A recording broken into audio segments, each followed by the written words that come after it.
Hello there, this is Zlewikk. Today we are going to start a special campaign. I fully did it, a few episodes campaign. I'll be playing as Aragon with the goal to achieve 1 million of the income. 1 million! Yes, that's possible. We'll need a special build and special steps to achieve that. So I think this campaign will be really interesting for you. I chose Aragon because it has two crucial bonuses to the trade steering and to the trade efficiency. I actually got inspired by the Reddit post from Build Bubble, you can check it over here, when he did a test as Oman, of course with the console commands and just getting the right requirements. So over here we will try the same thing, but as Aragon, and we are going to do that on the Iron Man. Before we start, guys, I have a giveaway for you. You can win a free DLC to EU4. All you have to do is to be a subscriber of the channel, leave a like on this video, and of course, as always, comment it. So, let's get to that. I'm going to start everything with Alain Castile because later we would like the Iberian wedding from them. Then we are going to rival the Ottomans because we are going to fight this country. Then not France because actually they didn't rival us, so it will be easier. I'm going to rival England. And also Venice because it's my potential enemy in the wars. Moving to the advisors from the administrative one, I'll actually take the level 2 one because he's cheaper and stab cost will be important. While from the diplomatic and military, I'm just going to take level 1 advisors, so diplomatic reputation and the discipline. I need to hunt pirates in my two main trade nodes, so Valencia and Genoa, because Berbers are going to start raiding us. While with the rest of the navy, I'm going to transport my army to Naples. We'll see why. Now taking care of the estates, we are going in general to take power points from clergy and nobility. We are going to take more influence and loyalty from all three of them, and on top of that, also from the nobility, I'm taking more manpower. Not taking the cheaper advisors yet, because this is increasing the staff costs, which will be needed in a second. Always remember to take your agenda, that's why I'm going to take the one for the clergy, because it will increase our papal influence. Then alliances, alliance with Austria, alliance with the Pope, and alliance with Navarra, because we want to take a mission that gives us claims on Provence. Now you can see why we needed the fleet here and why we needed the staff costs. We are going to Nosybie Byzantium, and our goal over here is to vassalize them. They were allied to Serbia, so it's just free money for us. Now we have 100% of the war score, but my strategy is to wait for the next move from the Ottomans, because they can either attack Kandar and take all of the armies to Anatolia, which is fine for us, we'll just get the Gelibolu and blockade the strait. And second option is that they will attack Byzantium, which might also happen, but on this patch not so much. At this moment point we vassalize Byzantium and join the war against the Ottomans as the defender, which allows us to call the allies. Almost 1449, I'm going to recruit mercs. The free stack is almost for free, and on top of that a few thousand more troops. We need as many of them as possible for the Ottomans. Then the technology and 5 loans from the Burgers privilege, which is great for us because we actually will be able to repay 2 of our loans, while paying also less for the interest. Okay, Ottomans are at war with Kandar and all of the armies are in Anatolia, that's why we can declare, but first I'm going to fully annex Byzantium, release them as my vassal, and there goes the war, which is going to be for Tikhala because it's an easy war goal for me. All of my armies are going to Gelibolu to get this fort as fast as possible, while just a small stack is going to Selanik to siege down the rest. Selanik is down, now I can siege part the European part of the Ottomans, and Gelibolu is going down in a second. Now that this is down, I'm going to show you a magic trick. First of all, I'm letting Ottomans to go for the strait. Now that they are here, I'm going to block the strait so they will not get more troops, then engage on the smaller stack and stack with them. Now engage on the bigger stack without the general, so it's an easy battle, but the thing is, just before we are going to win that, I'm going to hide my fleet, then we won the battle, I'm going to get the fleet out of the port and stack with them because they cannot move through the strait. Profit. I'm actually able to do that again in Constantinople, so that is another stack wipe against the Ottomans, which is giving me a huge advantage. They have almost no more troops.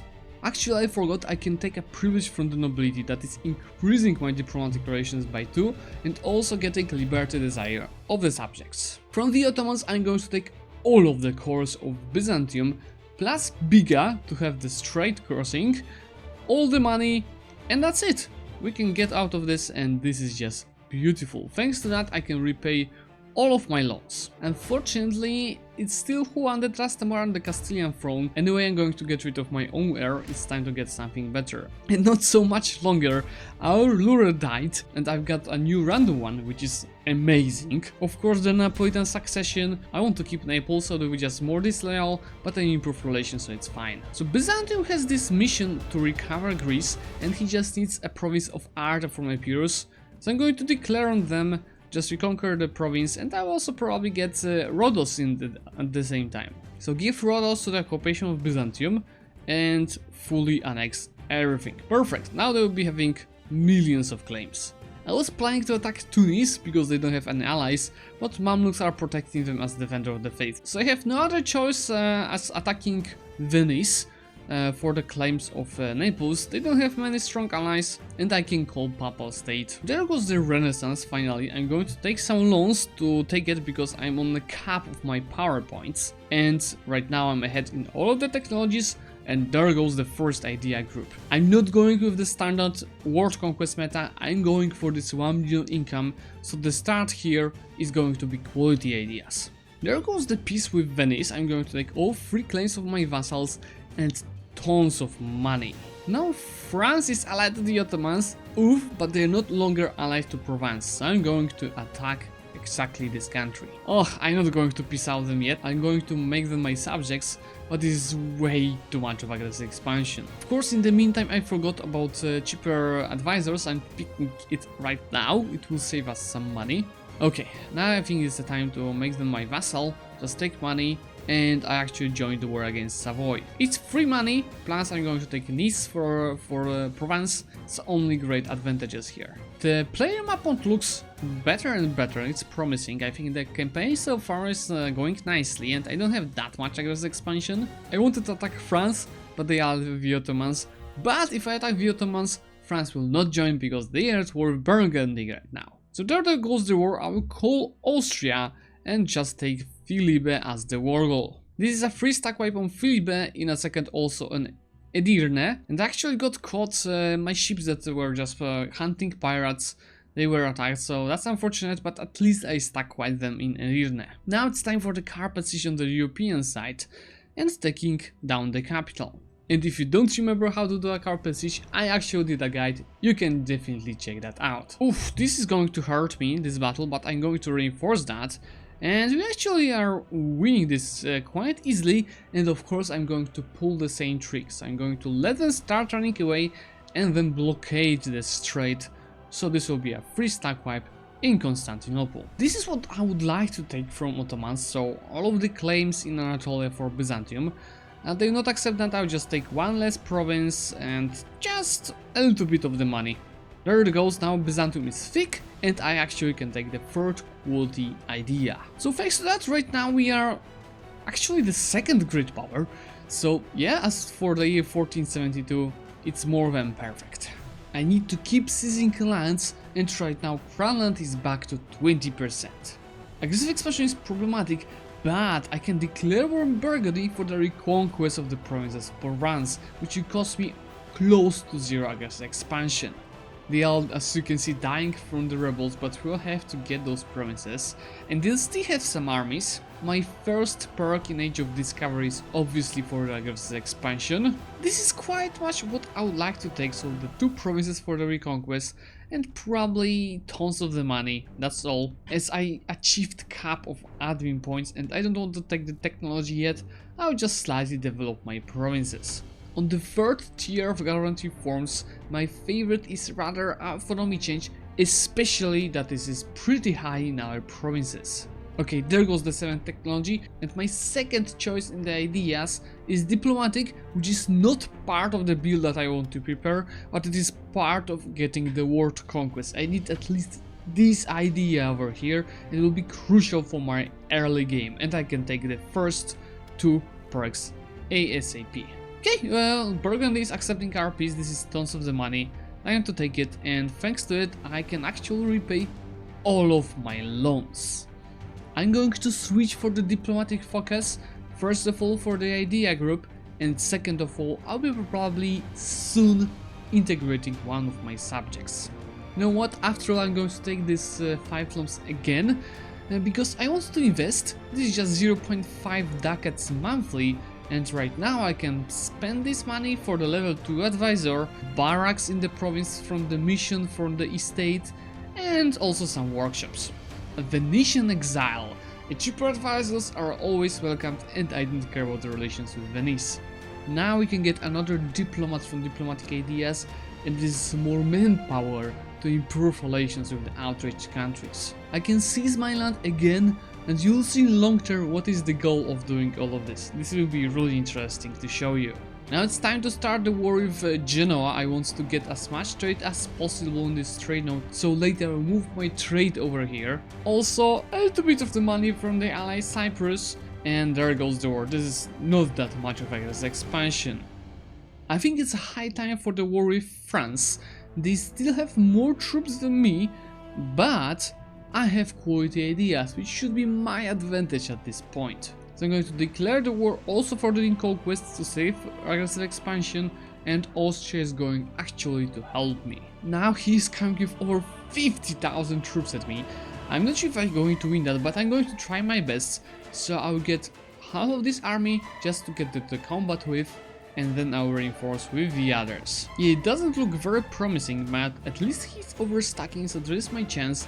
Reinforce with the first 6k, then the other. And when I'm looking on this, I think if not this reinforcements from Florence, if not this 13,000, I could have even won this battle with France, but this way I just have to run away from this. As this will cost most of my manpower, I'm going to get some mercs right now. The free company is always welcomed. In the meantime, I don't know how, Provence received Avignon, so I can get these free claims all over the southern France. Too bad I didn't get that before the war. For the papal influence, I need manpower right now, so let's just take this bonus. There goes Narbonne, and I can go move north to stop France and Florence from sieging down my forts. Actually, France is just running away, so I'll try stack wiping those troops in Avignon. Yeah, that looks a little easy. There goes the stack wipe. And maybe they will even want to white peace now. No, it's not there yet. And about Venice? Yeah, it's closer. Again, I'm doing the carpet siege. Remember about the guide if you want to learn that. Province Wars Caucus will be uber useful, not only in this war but in general in the game. And there goes the Florence. It can be white pieced. I could take all of those provinces, but look at this aggressive expansion. No, not doing so. Now Venice can be white pieced as well, so this is only France over here. Another of my lures died, so I've got a new one, free. Unfortunately, still not female. And same goes for Castile. It's getting too much time. You should have already the Iberian wedding. As soon as I get Paris, I'll be able to piece them out, and in the meantime just increase my stability to 1 to keep increasing my prosperity. Actually, Austria doesn't have an heir, so I'm going to send a royal marriage, because maybe I'll be able to get my dynasty on the throne. Okay, there goes the war with France. I can take 1.2 thousand ducats, core of Provence, and 2 of my claims just to connect my lands with my vassal. Then I need to destroy a castle in Narbonne. I just need 1 fort around here, core the provinces, and right now both me and Provence have thousands of claims around here, so I'll probably take the southern provinces for myself and the rest for Provence. So yeah, this is how the map looks like. It looks really beautiful. I really like how is it going. And yeah, I think this will be all for today. If you like this type of episodes, if you think I'm going to achieve my goal of 1 million income, just please leave a like and comment, and of course subscribe if you like also to take part of the giveaway. Just do those 3 things and you are welcomed. So for today, thank you so much for watching, and I will see you soon in other episodes.